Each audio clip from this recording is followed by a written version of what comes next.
નમસ્તે વિદ્યાર્થી મિત્રો, હાર્દિક સર એકેડમીની યુટ્યુબ ચેનલમાં આપ સૌનું ખૂબ ખૂબ સ્વાગત છે. આજનો જે વિડીયો છે એમાં આપણે ચર્ચા કરીશું 9મી ડિસેમ્બરના તમામ અગત્યના કરંટ અફેર વિશે. વિડીયો શરૂ કરું એ પહેલા એન્ડ્રોઇડ એપ્લિકેશનમાં તમે આવી શકો છો. એન્ડ્રોઇડ એપ્લિકેશનમાં તમને લેક્ચરની તમામ પીડીએફ મળી જશે. ઉપરાંત ઘણું બધું કન્ટેન્ટ તમને એપ્લિકેશનની અંદર જોવા મળશે. તમને થોડું ઘણું એપ્લિકેશન વિશે માહિતી આપી દઉં. એન્ડ્રોઇડ એપ્લિકેશનની અંદર છે તમે જૂના 1 વર્ષ સુધીના કરંટ અફેર છે એની પીડીએફ ડાઉનલોડ કરી શકો છો. અહીંયા તમને એપ્લિકેશનની અંદર કરંટ અફેરના કોર્સની અંદર કન્ટેન્ટ તમે જોવા જશો તો આ રીતે તમને અહીંયા આટલા ફોલ્ડર જોવા મળશે. એમાં અત્યારે ડિસેમ્બર મહિનાનું કન્ટેન્ટ પણ રેગ્યુલર અપડેટ થતું રહેતું હોય છે. તો લેટેસ્ટ હમણાં જ તમને વાત કરું તો છેલ્લે આપણે ડિસેમ્બર મહિનાના જે વીક નંબર સૌથી પહેલું જે વીક છે જેમાં 1 થી લઈને 8 ડિસેમ્બર સુધીના કરંટ અફેર સમાવેશ કરેલા હતા. ઉપરાંત વર્તમાન પત્રિકા જેમાં 2 પેજમાં દિવસના તમામ અગત્યના કરંટ અફેર આવી જાય. લેક્ચરની પીડીએફ જોઈતી હોય તો એ આવી જાય. ટેસ્ટ સિરીઝ પણ બધી એની અંદર આવી જાય છે. બરાબર, આટલું આ તો ડિસેમ્બર મહિનાના રેગ્યુલર કન્ટેન્ટની વાત થઈ. બાકી તમને જૂનું છે 499 તમને પ્રાઇસ દેખાય છે. આ 499 તમે જૂનું જેટલું પણ કન્ટેન્ટ છે 6 મહિનાથી લઈને 1 વર્ષ સુધીનું જેટલું પણ તમને ઈચ્છા છે તમે ડાઉનલોડ કરી શકો છો. બરાબર, તો એ તમને જૂનું જાન્યુઆરી 24 થી લઈ એનાથી પણ જૂનું જોઈતું હોય તો મળી જશે. પણ તમને જૂનું 1 વર્ષ સુધીનું કામ આવશે. 1 વર્ષનું પણ હું બહુ વધારે કહું છું. જીપીએસસીમાં 6 મહિનાનું કરંટ કરો એટલું ઇનફ છે. બરાબર, તો તમને બધું જ ખાલી 499 પ્રાઇસમાં મળે છે. 1 મહિનાની વેલિડિટી મળશે. એટલે આવનારા 1 મહિના સુધીનું જે પણ કન્ટેન્ટ છે આજે તમે લીધું, આજેથી 8 ડિસેમ્બર અથવા તો 9 ડિસેમ્બર, બરાબર, તો આવનારી 9 જાન્યુઆરી સુધી જેટલું પણ કન્ટેન્ટ અપલોડ થશે એ બધું તમે અહીંથી ડાઉનલોડ કરી શકશો. ક્લિયર? તો આ હતી એપ્લિકેશનની માહિતી. બરાબર, અને જેમને ઈચ્છા છે વહેલી તકે જોડાઈ શકે છે. બરાબર, ડિસ્ક્રિપ્શનની અંદર પણ લિંક મળી જશે અથવા તમે ડાયરેક્ટલી પ્લે સ્ટોરમાં સર્ચ કરશો. બરાબર, તો આ આપણો એપ્લિકેશનનો લોગો છે. ત્યાંથી તમે આ પ્લે સ્ટોરમાં સર્ચ કરશો એટલે આ લોગોવાળી એપ્લિકેશન તમે ત્યાંથી ડાઉનલોડ કરી શકશો. ક્લિયર? તો આટલી વસ્તુ છે એ કરી શકો છો તમે. પ્લે સ્ટોરમાં એપ્લિકેશન સર્ચ કરી અને આપણી ચેનલમાં જેટલું પણ કન્ટેન્ટ છે એની પીડીએફ તમે ડાઉનલોડ કરી શકો છો. ક્લિયર? શરૂ કરી દઈએ આજના 9મી ડિસેમ્બરના કરંટ અફેર. એકચ્યુઅલમાં અહીંયા 8 ડિસેમ્બર ભૂલથી રહી ગયું છે, ડેટ ચેન્જ કરવાની રહી ગઈ છે. 9 ડિસેમ્બર છે. બરાબર, તો એની યાર આપણે કંઈ લેવા દેવા નથી. બરાબર, આપણે કન્ટેન્ટ સાથે લેવા દેવા છે. બરાબર, ટેકનિકલ ખાલી પેલું આપણે ટાઈપિંગમાં મિસ્ટેક થઈ ગઈ છે. ત્યાં 8ની જગ્યાએ 9 ડિસેમ્બર છે આજે. ક્લિયર? તો ચાલો શરૂ કરીએ આજનો વિડીયો. હાલમાં જ કોલકાતા ઇન્ટરનેશનલ ફિલ્મ ફેસ્ટિવલ એમાં ફોકસ કન્ટ્રી તરીકે કયા દેશને પસંદ કરવામાં આવેલું છે? તો કોલકાતા ઇન્ટરનેશનલ ફિલ્મ ફેસ્ટિવલ છે આ પશ્ચિમ બંગાળમાં ઉજવાયેલો, એટલે કે વેસ્ટ બેંગાલમાં આની કોલકાતા ખાતે જ ઉજવણી થઈ છે. બરાબર, તો એમાં ફોકસ કન્ટ્રી રાખ્યું છે ફ્રાન્સને. બરાબર, ફ્રાન્સ છે ફોકસ કન્ટ્રી છે. ઓકે, અને બાકી વાત કરું તો આની અંદર છે બરાબર એક international film festival of India હતો. 55મી આવૃત્તિ હતી આની અને એનું આયોજન થયું હતું ગોવામાં. ઓકે, તો એમાં ફોકસ કન્ટ્રી હતું ઓસ્ટ્રેલિયા. બરાબર, તો આ બંનેમાં ફોકસ કન્ટ્રી યાદ રાખજો. આમાં ફ્રાન્સ છે, પેલામાં ઓસ્ટ્રેલિયા હતું. બરાબર, અને હોર્નબિલ ફેસ્ટિવલ હતો એક. બરાબર, તો હોર્નબિલ ફેસ્ટિવલ છે એ નાગાલેન્ડમાં થયો હતો. બરાબર, અને આ નાગાલેન્ડના હોર્નબિલ ફેસ્ટિવલની અંદર ફોકસ કન્ટ્રી હતું જાપાન. આ બધા પોઈન્ટ છે ખાસ ધ્યાનમાં રાખજો. અહીંયા ફોકસ કન્ટ્રીના ક્વેશ્ચન એકાદા તો હશે જ તે તમારી જીપીએસસીની પરીક્ષામાં.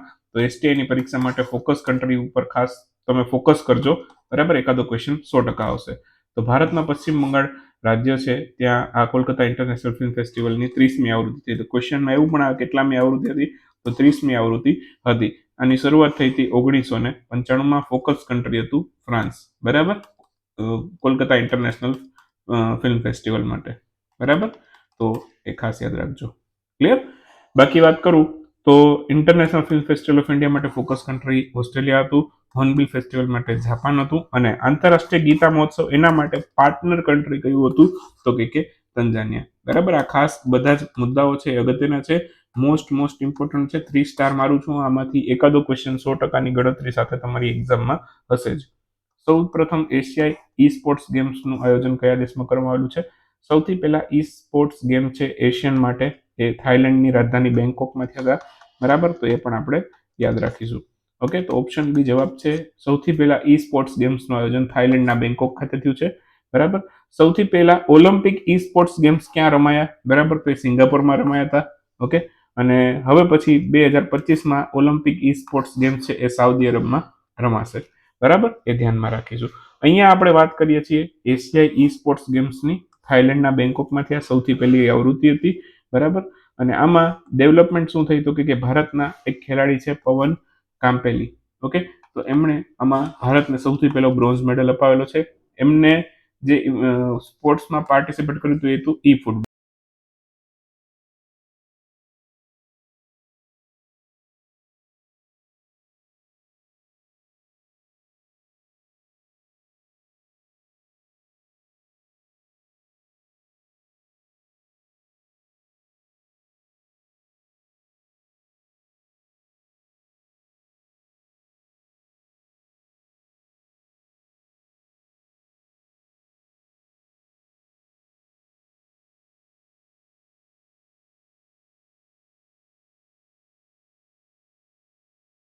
ચાલો, તો હવે અહીંથી આગળ આપણે કન્ટિન્યુ કરશું. ચાલો, તો આપણે હતા આમાં ઈ સ્પોર્ટ્સ જે હતું જેમાં એમણે પાર્ટિસિપેટ કર્યું હતું પવન કામ્પેલીએ, એ હતું ઈ ફૂટબોલ. ઓકે, એમની જે ટીમ હતી, બરાબર, એ ટીમનું નામ હતું મિસ્ટર ટોમ બોય, બરાબર, આ એમની ટીમનું નામ હતું. અને ફાઇનલમાં એમણે જે ટીમને હરાવી એ હતી ઇન્ડોનેશિયાની, પણ એટલું બધું યાદ નથી રાખવું આપણે. બ્રોન્ઝ મેડલ જીત્યો છે એટલા માટે આપણે ખાલી એટલું યાદ રાખશું, બરાબર. સ્પોર્ટ્સ યાદ રાખશું કે ઈ ફૂટબોલમાં એમણે પાર્ટિસિપેટ કર્યું હતું. ક્લિયર? તો 4-5 વસ્તુ યાદ રાખવાની છે. તો ઓલિમ્પિક ઈ સ્પોર્ટ્સ ગેમ છે એ સિંગાપોરમાં સૌથી પહેલા રમાયેલા, બીજા સાઉદી અરબમાં થશે. એશિયા ઈ સ્પોર્ટ્સ ગેમ્સની વાત કરું તો 2024માં સૌથી પહેલી વખત થાઈલેન્ડના બેંકોકમાં થયા હતા. ક્લિયર? તો એ વસ્તુ યાદ રાખીશું. હાલમાં જ Pamban 2.0 vertical elevator railway bridge આ ચર્ચાનો વિષય બન્યો તો કયા રાજ્ય સાથે સંબંધિત છે? મેં લગભગ 1 થી 2 દિવસ પહેલા જ આ લીધેલો છે. વર્ટિકલ એલિવેટર રેલવે બ્રિજ અથવા તો આ ભારતનો સૌથી પહેલો વર્ટિકલ રેલવે બ્રિજ એવી રીતનો ક્વેશ્ચન હતો. તો એ તમિલનાડુમાં રામેશ્વરમ ખાતે બને છે, બરાબર. આન્સર આવશે તમિલનાડુ. તો તમિલનાડુ રાજ્ય સાથે સંબંધિત છે. આ બ્રિજનું નામ છે પંબન 2.0, બરાબર. પંબન બ્રિજ છે 105 વર્ષ જૂનો છે અને એની સાથે સાથે જ અત્યારે પંબન 2.0 બ્રિજ બનાવ્યો છે, બરાબર. એટલે કે એની બીજી આવૃત્તિ કહી શકીએ, બરાબર. તો એ તમિલનાડુના રામેશ્વરમ ખાતે બનાવ્યો છે આપણે, બરાબર. બાકી પંબન બ્રિજ છે, બરાબર, જે જૂનો છે એ 105 વર્ષ જૂનો છે. ક્લિયર? બાકી આ પંબન 2.0 બ્રિજ છે ભારતનો સૌથી પહેલો વર્ટિકલ લિફ્ટ સમુદ્રી રેલવે બ્રિજ છે, બરાબર, અથવા તો લિફ્ટ એલિવેટર બ્રિજ છે, બરાબર. તો એ ધ્યાનમાં રાખીશું. આની અંદર જે મેક્સિમમ સ્પીડ લિમિટ રાખવામાં આવી છે એ 80 કિલોમીટર પ્રતિ કલાકની રાખવામાં આવી છે. ઓકે, અને આ બ્રિજની લંબાઈ કેટલી છે? 2.1 કિલોમીટર. 2.1 કિલોમીટર આ બ્રિજની લંબાઈ છે. ભારતનો સમુદ્રની ઉપર બનેલો સૌથી લાંબો બ્રિજ છે, બરાબર, એનું નામ શું છે? અટલ સેતુ છે. મુંબઈમાં આવેલો છે, સમુદ્ર ઉપર બનેલો છે. અને ભારતનો નદી ઉપર બનેલો સૌથી લાંબો બ્રિજ છે, એનું નામ શું છે? ધોલાસદિયા બ્રિજ છે, બરાબર. એને હવે નામ આપી દીધું છે ભૂપેન હજારિકા સેતુ. તો એ ક્યાં આવેલો છે? એ આસામ રાજ્યની અંદર આવેલો છે. ક્લિયર? આ બધા મુદ્દા છે આપણે યાદ રાખીશું. ક્લિયર? બાકી હવે નેક્સ્ટ ક્વેશ્ચન ઉપર જઈએ આપણે. તો એના પછીનો ક્વેશ્ચન છે, ઓકે, હાલમાં જ માર્બર્ગ વાયરસ છે એનાથી કયા દેશમાં 15થી વધુ મૃત્યુ થવાના લીધે આ ચર્ચામાં હતું? તો માર્બર્ગ વાયરસ છે, બરાબર, એ એક તો આંખને લગતો રોગ છે, બરાબર. તો કયા અંગને લગતો રોગ છે એવું પણ પૂછી શકે. તો આંખને લગતો રોગ છે, બરાબર. આંખ લાલ થઈ જાય, બરાબર. આંખની અંદર આંખમાંથી લોહી પડે, બરાબર. ઉપરાંત લોહીનો ગઠ્ઠો આંખમાં જામી જાય. તો આવા બધા એના લક્ષણો છે. ક્લિયર? તો આ વાયરસથી હાલમાં જ રવાંડામાં 15થી વધુ મૃત્યુ થયા છે. તો આન્સર આવશે ઓપ્શન સી, રવાંડા. હાલમાં જ આ માર્બર્ગ વાયરસના લીધે છે રવાંડામાં 15થી વધુ લોકોના મૃત્યુ થયા છે, બરાબર. આ જે વાયરસ છે એને બ્લીડિંગ આઈ વાયરસ પણ કહેવાય છે. આંખમાંથી લોહી નીકળે છે, લોહીની ગાંઠ જામી જાય, આંખ લાલ થઈ જાય, આવા બધા એના લક્ષણો છે. ઓકે, સૌથી પહેલી વખત આ વાયરસ છે એ 1967માં જોવા મળ્યો હતો જર્મનીમાંથી. તો સૌથી પહેલો કેસ આ વાયરસનો ક્યાં નોંધાયો એવું પણ પૂછી શકે. તો જર્મનીમાંથી. હાલમાં છેલ્લે લેટેસ્ટ 2023માં તંજાનિયામાંથી આ વાયરસના ઘણા બધા કેસો થયા હતા, બરાબર. હવે અત્યારે તંજાનિયા ચર્ચામાં નથી, અત્યારે રવાંડા છે. 2024માં રવાંડામાં અત્યારે 15થી વધારે લોકોના મૃત્યુ થઈ ચૂક્યા છે. રવાંડાની રાજધાનીને યાદ રાખીશું, કિગાલી રવાંડાની રાજધાની છે, અને તેનું ચલણને યાદ રાખીશું, ફ્રેન્ક તેનું ચલણ છે, બરાબર. બાકી આ વાયરસની ફેમિલી યાદ રાખી શકો છો, બરાબર. જેમ ડેન્ગ્યુનો જે વાયરસ છે, બરાબર, એ એડિનો ફેમિલીમાંથી આવે. તો આ ફિલો વિરિડે ફેમિલીમાંથી આવેલ છે. ફિલો વિરિડે ફેમિલીમાંથી છે આ વાયરસ. બરાબર, તો વાયરસની ફેમિલી હોય એમાંથી આવે છે. હાલમાં જ આંતરરાષ્ટ્રીય ભ્રષ્ટાચાર વિરોધી દિવસની ઉજવણી ક્યારે થઈ હતી? આ હાલમાં જ 9 ડિસેમ્બરે, આજે 9 ડિસેમ્બર છે, તો આંતરરાષ્ટ્રીય ભ્રષ્ટાચાર વિરોધી દિવસની ઉજવણી આજે કરવામાં આવી છે. ઓકે, 9 ડિસેમ્બર 2024 રોજ ઉજવાયેલો છે. ઓકે, અને આને સંયુક્ત રાષ્ટ્ર ઉજવે છે સૌથી પહેલી વખત 2003 ઉજવ્યો હતો. આને અંગ્રેજીમાં એન્ટી કરપ્શન ડે પણ કહેવાય, international anti corruption day. Theme આને યાદ રાખજો, uniting with young against corruption, uniting with youth against corruption, shaping tomorrow's integrity. Clear? તો એની થીમ છે. હાલમાં ચર્ચામાં રહેલો કરતારપુર સાહેબ કોરિડોરની કુલ લંબાઈ કેટલી છે? કરતારપુર કોરિડોરની લંબાઈ છે 4.1 કિલોમીટર. બરાબર, આ ભારત અને પાકિસ્તાન સાથે સંબંધિત છે. બરાબર, તો ઓપ્શન ડી આપણો આન્સર છે. હાલમાં જ કરતારપુર કોરિડોર છે 2029 સુધી એક્સટેન્ડ કરી દેવાયો છે. 2024માં એક્સપાયર થવાનો હતો, હવે 29 સુધી એક્સટેન્ડ કર્યો છે. તો હાલમાં જ કરતારપુર કોરિડોર સાહેબ છે, બરાબર, એના માટે સમજૂતી કરાર છે. ભારત પાકિસ્તાને 5 વર્ષ માટે એને એક્સટેન્ડ કર્યા છે. બરાબર, કરતારપુર કોરિડોરના જે સમજૂતી કરાર છે 5 વર્ષ માટે એક્સટેન્ડ કરી દીધા છે.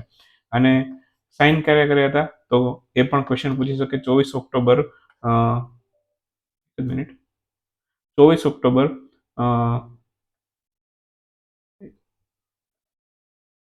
24મી ઓક્ટોબર 2019 રોજ છે. બરાબર, આને સાઇન કરવામાં આવેલા હતા અને 5 વર્ષ માટે કરતારપુર કોરિડોર છે, બરાબર, એને સાઇન કર્યા હતા 24 ઓક્ટોબર 2019 રોજ. અને 2029 સુધી એક્સટેન્ડ કરવામાં આવ્યા છે. કોરિડોરની કુલ લંબાઈ પૂછી શકે, તો આ 4.1 કિલોમીટર લંબાઈ છે. કઈ નદી ઉપર આવેલું છે કરતારપુર કોરિડોર? તો એ પણ પૂછી શકે. તો રાવી નદી ઉપર આવેલું છે. કોને કોને જોડે છે કરતારપુર કોરિડોર? તો ભારતની અંદર જે ભારતમાં ગુરદાસપુર આવેલું છે, જ્યાં દેરા બાબા નાનક સાહેબ આવેલું છે, ઓકે, એને, અને નારોવલ પાકિસ્તાન છે, એને કનેક્ટ કરે છે. બરાબર, તો ગુરદાસપુરને પાકિસ્તાનના નારોવલ સાથે કનેક્ટ કરે છે. ગુરદાસપુરમાં જે આવેલું છે, બરાબર, ગુરુદ્વારા, એનું નામ છે દેરા બાબા નાનક. અને પાકિસ્તાનની અંદર જે ગુરુદ્વારા આવેલું છે એનું નામ છે દરબાર સાહિબ ગુરુદ્વારા. બરાબર, તો બંનેને કનેક્ટ કરે છે. ઓકે, તો એ ધ્યાનમાં રાખીશું. હાલમાં જ ભારત ખાતે ISSF શૂટિંગ વર્લ્ડ કપ 2024માં મેડલ ટેબલમાં પ્રથમ સ્થાન પર કોણ રહ્યું હતું? તો ભારત ખાતે આ નવી દિલ્હીમાં આ શૂટિંગ વર્લ્ડ કપનું આયોજન થયું હતું. મેડલ ટેબલમાં પ્રથમ સ્થાન છે ચીનનું છે. તો હાલમાં જ આ શૂટિંગ વર્લ્ડ કપનું આયોજન ભારતમાં નવી દિલ્હીમાં થયું હતું. બરાબર, મેડલ ટેબલમાં પ્રથમ સ્થાન ચીનનું છે. ટોટલ 8 મેડલ મળ્યા હતા, 5 ગોલ્ડ અને 3 બ્રોન્ઝ. ઓકે, બીજો ક્રમ ઇટલીનો છે, ત્રીજો ક્રમ જર્મનીનો છે, ભારતનો ક્રમ 9મો છે. ઓકે, અને ભારતે 2 બ્રોન્ઝ અને 2 સિલ્વર મેળવ્યા હતા. બાકી ISSF નું પૂરું નામ છે international shooting sports federation. Headquarter જર્મનીના મ્યુનિક શહેરમાં આવેલું છે. ગ્લોબલ ફેમિલી ફાર્મિંગ ફોરમ, એની શરૂઆત નીચેનામાંથી કોણે કરી છે? તો IFAD અને FAO બંને કરી છે. તો ઓપ્શન સી કરેક્ટ આન્સર થશે. એને બી બંને જવાબ છે આપણા. હાલમાં જ ગ્લોબલ ફેમિલી ફાર્મિંગ ફોરમ છે, એની શરૂઆત IFAD અને FAO એટલે કે ફૂડ એગ્રીકલ્ચર ઓર્ગેનાઇઝેશન બંને મળીને કરી છે. આની શરૂઆત ઇટલીના રોમ ખાતેથી કરવામાં આવ્યું છે. અને આ બંનેના હેડક્વાર્ટર છે એ પણ ક્યાં આવે છે? ઇટલીના રોમમાં જ આવેલા છે. IFAD નું પૂરું નામ છે international fund for agriculture development. અને અહીંયા IFAD છે ગ્લોબલ ફેમિલી ફાર્મિંગ ફોરમ માટે ટોટલ $10 બિલિયન ખર્ચ આપશે. બરાબર, તો એ યાદ રાખશું. અને બાકી 70 થી 80% ખાદ્ય ઉત્પાદન છે વિશ્વનું, એ ફેમિલી ફાર્મિંગમાંથી જ થાય છે. બરાબર, તો ફેમિલી ફાર્મિંગ દ્વારા જ કરવામાં આવે છે. ઓકે, 70 થી 80% ખાદ્ય ઉત્પાદન.